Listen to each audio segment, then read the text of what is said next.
እኔ ንጹህ አይደለሁም ስጋው ደግሞ አልቀበልም ካላችሁ እስከምትሞቱ ድረስ አትነጹም። ሰው እስከሚሞት ከኃጢአት አያርፍም። የታወቀ ነገር ሰው እስከሚሞት ከኃጢአት አያርፍም።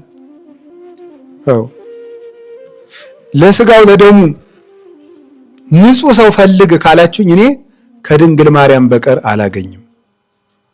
እሷን ብቻ ነው ንጹህ ሰው የማገኘው። ሌላው ሁሉ በእግዚአብሔር ቸርነት ነው።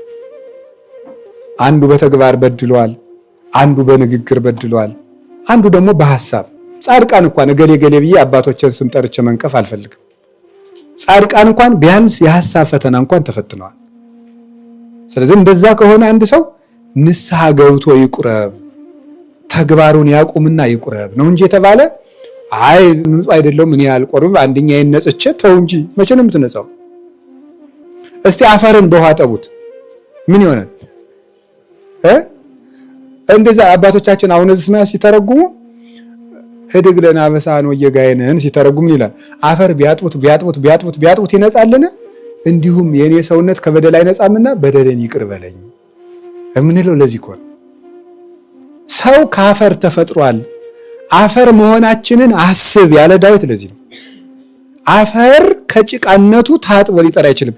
የሰው ልጅ ከኃጢአት ጨርሶ የሚላቀቀው ተዋግቶ ነው።